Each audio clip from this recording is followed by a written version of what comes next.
meu nome é Ana e eu vou falar um pouco sobre a termodinâmica, que foi o assunto que o grupo 1 escolheu para explicar. Os fenômenos termodinâmicos ocorrem ao nosso redor todos os dias, fazendo parte do nosso cotidiano. Conseguimos sentir a mudança da temperatura ao longo do dia a dia, causadas pela variação da pressão e temperatura da atmosfera.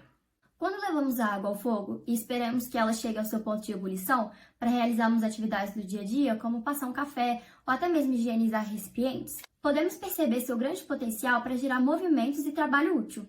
Quando a retiramos do fogo, podemos notar que aquela água que antes estava escaldante agora está esfriando de forma espontânea. Essa interação com o ambiente leva a uma perda de energia que acaba se dissipando irreversivelmente, na forma de calor ao ambiente. Porém, essa perda de calor gerada pelo fogo pode ser evitada se ele for utilizado para a obtenção de trabalho útil. Também notamos que o corpo só resfria se ele for colocado em contato com um corpo mais frio que ele. No contato, o corpo mais quente cede calor para o corpo mais frio até que eles entrem em um equilíbrio. Portanto, a termodinâmica é um conjunto de leis que reagem à maneira que a energia térmica se transforma em trabalho e vice-versa. Essas leis também reagem aos comportamentos térmicos dos corpos, como a dilatação térmica, a perda volumétrica por compressão e aumento da temperatura pela absorção de calor. Agora, falando um pouco sobre os sistemas termodinâmicos, segundo Borgnine e Sontag, o sistema termodinâmico é um dispositivo ou um conjunto de dispositivos que contém uma certa matéria que está sendo estudada. Uma definição um pouco mais específica diz que um volume de controle é escolhido de maneira que contenha a matéria e o dispositivo dentro de uma superfície de controle. Tudo que for externo ao volume de controle é chamado de vizinhança, com a separação proporcional do sistema de controle. Essa superfície de controle pode ser aberta ou fechada para o escoamento de massas, podendo conter fluxo de energia e, em termos de transferência de calor, e trabalho contendo fronteiras fixas ou móveis. Os principais tipos de sistemas são: um sistema está aberto se ele permite um fluxo com o ambiente externo através do seu limite. A troca pode ser energia, que é o calor, o trabalho, etc., ou a matéria. Um exemplo de um sistema aberto é a piscina cheia de água, onde a água pode entrar e sair pelo seu limite e pode ser aquecida por um sistema de aquecimento e refrigeramento por vento. Já o sistema fechado na termodinâmica é aquele que permite um fluxo com o ambiente através do seu limite, mas não permite o fluxo de massa. Um exemplo é um cilindro mantido fechado por uma válvula, que pode aquecer e esfriar, mas ele não perde massa. Enquanto o próprio cilindro se comporta como um sistema aberto se a gente retirar a válvula, que aí vai acontecer a perda de massa também. E temos também o sistema isolado, que é aquele que não permite troca com o meio externo, seja essa troca de matéria ou troca de energia. Um exemplo disso é o universo, que a maioria dos astrônomos consideram o universo um sistema isolado, que não permite a entrada ou saída de matéria ou energia. Pois bem, um outro exemplo que a gente pode usar para explicar o sistema fechado são as geladeiras. E eu vou usar alguns termos da termodinâmica para explicar isso.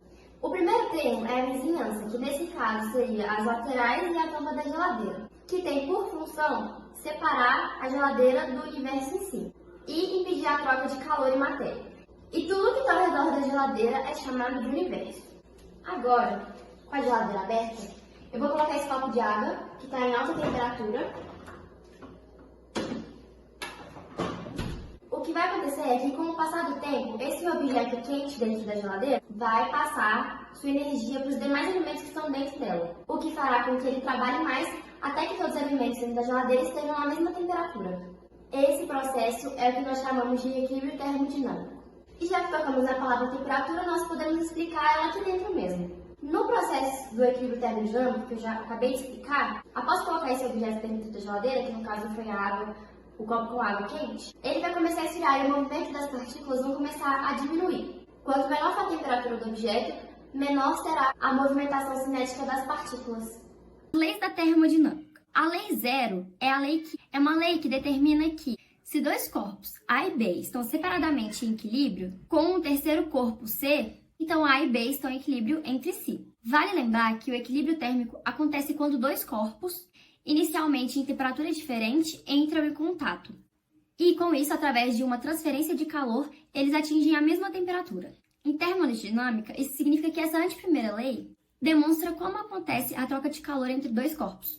Já a primeira lei da termodinâmica é uma consequência direta do princípio de conservação de energia. De acordo com esse princípio, a energia total de um sistema se mantém constante, já que ela não é perdida, e sim transformada. Essa lei determina que a variação da energia interna, o ΔU, de um sistema é expressada por meio da diferença da quantidade de calor Q trocada com o ambiente e o trabalho W realizado durante a transformação, ou seja, ΔU é igual a Q menos W.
Quando a garrafa é chacoalhada, a maior parte do álcool evapora, mas permanece dentro da garrafa.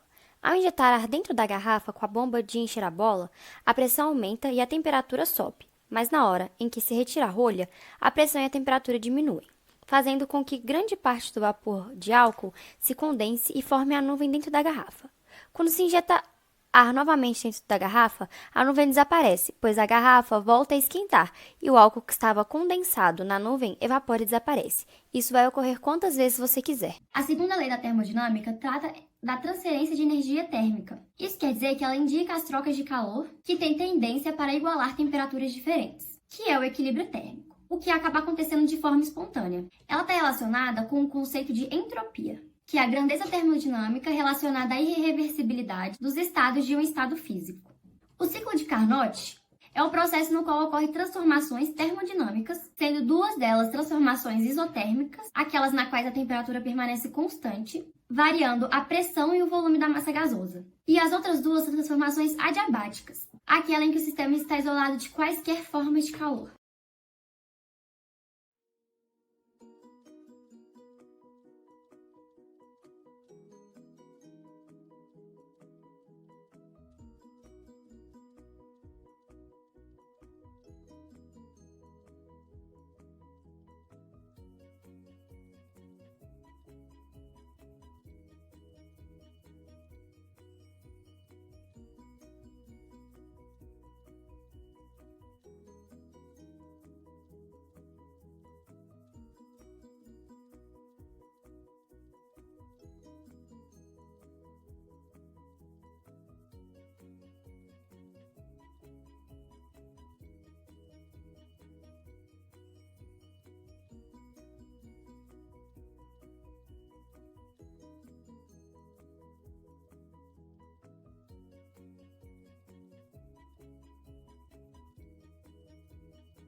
Por que o balão com água não estourou e com ar sim? Balão com água. A explicação é simples. A água no interior do balão absorve todo o calor que está sendo passado pela vela, ou melhor, pelo fogo, não deixando que a temperatura aqueça e derreta a borracha. Assim, a borracha não enfraquece o suficiente para não aguentar a pressão exercida pelo ar. A água é uma boa armazenadora de calor, porque tem uma grande capacidade de conter o que está sendo passado pelo fogo. Em casa, sabemos que a temperatura para levar à ebulição é de 100 graus Celsius. Balão com ar. A explicação é simples. A ideia que temos de um balão com ar é de um resultado extremamente frágil. Temos a noção que quando colocamos o balão sob o fogo, ele acaba estourando. Isto porque a chama acaba enfraquecendo a borracha e faz com que ela acabe se desfazendo pela pressão exercida pelo ar dentro do balão. E a terceira lei da termodinâmica sustenta a ideia de que a entropia de um sistema com temperatura igual a zero absoluto tem uma constante pouco variável. A teoria explica que quanto mais perto a temperatura estiver de um zero absoluto, um cristal perfeito estiver, mais a entropia se aproximará de zero.